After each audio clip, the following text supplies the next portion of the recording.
Pemirsa, 50% warung Tegal atau warteg di Jabodetabek terancam gulung tikar. Omset usaha makanan ini menurun 90% sejak pandemi melanda Indonesia. Pemerintah daerah setempat pun belum memberikan perhatian kepada para pengusaha warteg.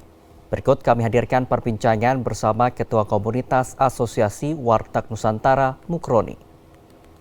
Pemirsa, perekonomian Indonesia memang sempat terpuruk ketika awal pandemi COVID-19 yang masuk ke Indonesia di tahun 2020. Namun perlahan pelaku usaha mikro, kecil, dan menengah atau UMKM ini terus mengenjot semangatnya untuk menaikkan kembali usahanya dan memperbaiki perekonomian di Indonesia. Tapi tidak semua pelaku UMKM bisa melakukan hal ini, karena masih ada saja UMKM yang ternyata hingga saat ini COVID berada 1 tahun di Indonesia semakin terpuruk. Dan salah satunya adalah warteg atau warung Tegal di kawasan Jabodetabek. Saat ini saya sudah bersama dengan Pak Mukroni selaku Ketua Asosiasi Warteg Nusantara. Pak Mukroni, ini kabarnya memang warteg sedang mengalami merosot ya Pak ya, kemerosotan sejak pandemi COVID-19. Ini sebenarnya tepatnya kapan Pak? Iya, jadi ketika awal penerapan PSBB ini kan teman-teman mengalami penurunan karena pertama work from home, artinya banyak teman-teman yang tidak pelanggan yang tidak bisa ke warteg karena harus mengikuti aturan protokol kesehatan, itu satu. Nah, pada waktu itu jelas ada penurunan omset lah gitu kan, yang tadinya mal-mal buka tutup ya, terus pabrik-pabrik, terus kantor-kantor itu kan, artinya itu sudah mengalami proses penurunan. Setelah itu terjadi proses PHK dan lain sebagainya, terus itu semakin warteg semakin menurun tajam karena pertama work from home, orang tidak makan di warteg, terus yang kedua daya beli masyarakat karena PHK dan lain sebagainya karena pandemik ini ya itu mengalami proses penurunan omset itu, Mbak. Penurunan omset itu sampai dari berapa ke berapa Pak? Ya, dari awal mungkin sampai 50 lah ya, dari proses Maret, April, Mei, sudah November ini sudah mulai turun sampai 90%. 90%. Ya, ini betul. Bisa dikatakan berapa Pak kalau dirupiahkan kira-kira berapa? Misalnya Pak? gini, yang tadi omsetnya bisa 3 juta gitu kan, tadi sekarang bisa 300 gitu kan, cuma 300 berarti kan dari 3 juta 100%, 300 cuma dapat 10%, berarti kan ada 90 penurunan omset itu kan, Mbak. Itu di seluruh wilayah Jabodetabek, Pak? Ya, kita karena kebetulan wilayah kerja kami istilahnya teman-teman istilahnya saling komunikasi kan di Jabodetabek ini, Mbak.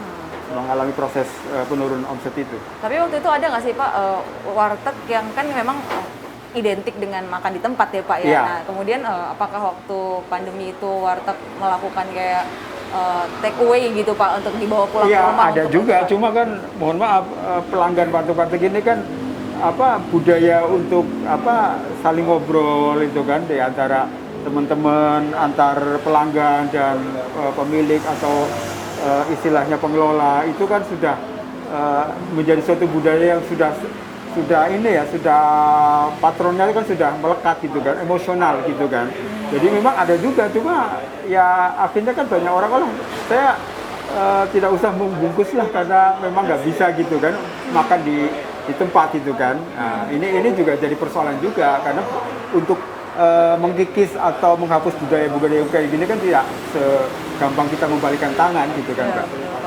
Dan ketika PSBB sampai sekarang berlanjut, kondisi warteg-warteg di Jabodetabek bagaimana Pak? Ya jelas, karena selama ini kan hampir setahun lah ya, hampir setahun dari 2020 awal Maret, sekarang 2021. Artinya kan kalau omset dari awal sampai sekarang setahun ini prosesnya adalah menurun, jelas pendapatannya juga justru artinya tidak ada gitu kan, menurun lah gitu kan. Sementara mohon maaf teman-teman yang di Jakarta ini kan kebanyakan argo kontrak sewa ini kan harus jalan gitu kan, karena mereka banyak yang meminjam tempat ke warga-warga yang ada di Jabodetabek ini. Dan ya dengan kondisi kayak gini jelas akan menambah jumlah akumulasi teman-temannya semakin banyak yang tutup gitu kan. Berarti memang benar kabarnya akan ada gulung tikar hampir 50% gitu, Pak? Iya, kalau kondisinya memang kayak situasional seperti ini, pandemik, mohon maaf PSBB tidak diberlakukan terus vaksin juga belum istilahnya memberikan dampak yang positif, terus daya beli masyarakat di bawah juga semakin menurunnya, ya itu suatu keniscayaan nggak bisa ditutup-tutupin gitu kan, Mbak, bahwa warteg semakin tutup gitu ya, semakin banyak yang tutup gitu kan, karena tadi modal yang tergerus itu kan selama setahun ini. Sampai 50% Pak untuk Ya, warteg kita sendiri? hitung-hitungannya seperti itu gitu kan, sampai 50% dari jumlah warteg yang ada di Jabodetabek ini. Jumlah warteg yang di Jabodetabek yang terpantau sama Kawantara atau yang masuk di Kawantara ini berapa, Iya, Pak? persentase itu. Jadi Maksudnya ada berapa jumlah wartegnya, Pak? Total 40 sampai 50 ribu. Iya, di Berarti Jabodetabek ini. gulung tikar sampai 25.000. Iya. Jadi ini kan fenomena fakta yang harus, ya ini bukan berarti kita ngeluh, tapi ini kan fakta yang harus kita omongkan gitu kan. Toh warteg juga dia punya daya tahan juga lumayan, daya banting gitu kan istilahnya. Kalau kondisi kayak begini dia mungkin tidur dulu lah, istirahat dulu, nanti sambil ekonomi pulih dia akan usaha lagi kan gitu bahasanya. Tapi upayanya seperti apa gitu Pak dari Kawantara untuk membantu teman-teman? Ya, yang karena ini masih kan cari warteg? kita harus hadirkan pemerintah gitu kan, mau pusat atau daerah, supaya teman-teman ini juga istilahnya bahasanya merasa ada pengaruh gitu, ada diopenin gitu bahasa, diperhatikan gitu kan bahasanya begitu. Gimana Pak, Pemda setempat udah tahu belum sih Pak untuk permasalahan ini Pak? Ya belum. Ini kan viral baru beberapa minggu ini gitu kan, dan ya karena memang kondisi seperti ini gitu kan, artinya ya barangkali dengan viralnya teman-teman kondisi seperti ini, ya semua stakeholder akan kontribusi untuk menyelamatkan ya inilah usaha UMKM yang ada di Indonesia ini kan. Dan Bapak sendiri sebagai Ketua Kawantara ini Pak, apa Pak upayanya untuk menyelamatkan warteg-warteg yang katanya hampir 50% gulung tikar Pak? Ya kami ini kan kayak paguyuban ya, kita hanya memberikan ini aja, endorse kepada stakeholder pemerintah, pusat, daerah. Ini loh fenomena bahwa usaha kecil di Indonesia ini, di Jabodetabek ini mengalami seperti ini. Apa yang harus bareng-bareng kita kontribusikan supaya teman-teman bisa usaha lagi kan gitu. Oke, maksudnya gini Pak, Bapak apakah tidak mengadu kepada Pemda setempat, gubernur kah, atau wali kota, bupati, atau kepada kementerian terkait gitu Pak? Belum. Ini kan baru beberapa minggu ini kan kondisi viral gitu kan teman-teman dari jurnalis juga banyak yang nanya gitu kan. Nah, seperti ini. Tapi ya mudah-mudahan pemerintah sudah respon juga gitu, teman-teman banyak juga teman-temannya katanya sudah ada didatangin gitu kan untuk direspon. Nggak langsung kementerian aja Pak? Kenapa? Ke Kementerian UMKM gitu mungkin Pak? Iya, belum, kita masih dalam proses penjajakan gitu kan. Belum konkretnya itu belum ada konkret untuk solusi ini kan. Ini kan pemerintah itu kan seperti ada program 2,4 juta itu untuk usaha mikro ya kan.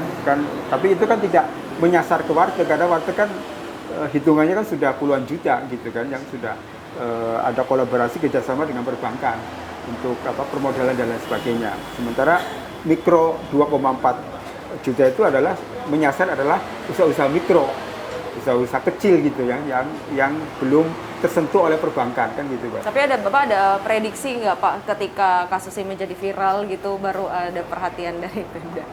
Ya saya sendiri kan sama teman-teman dengan wartawan kan sudah banyak sahabat sejak dulu gitu kan, ketika mereka nanya kan saya jawab gitu kan, pertanyaan kan begitu. Artinya dengan sekarang viral begini kan ya mudah-mudahan berarti bukan tidak kata terlambat gitu kan. Artinya marilah kita bareng semua yang berkepentingan stakeholder ini untuk saling sinergi antar satu sama lain supaya mohon maaf tadi kondisi UMKM terutama warteg ini tidak mengalami penurunan gratis untuk tutup gitu kan. Ini terakhir ya Pak, harapan Bapak gini kepada pemerintah setempat gitu, Pemda ya Pak terutama. terkait dengan warteg atau UMKM yang ternyata nggak semua UMKM itu Iya. sedang naik-naiknya ya Iya, Pak ya. iya. Bagaimana Pak? Ya, inilah koordinasi Mbak ya, koordinasi antar pusat sama daerah dalam menanganin ini permasalahan yang ada di UMKM ini, terutama di warteg ini. Jadi koordinasi, saling sinergi antar pusat sama daerah, Pemda itu kan, Pemda provinsi maupun kabupaten maupun pusat untuk sama-sama menanganin hadir bersama bareng lah untuk solusi yang paling jitu menangani kondisi warteg yang semakin terpuruk ini. Terima kasih Pak Murkoni atas perbincangannya. Semoga warteg di Indonesia semakin bangkit ya Pak ya, karena memang warteg tidak hanya tempat makan, untuk tempat berkumpul juga.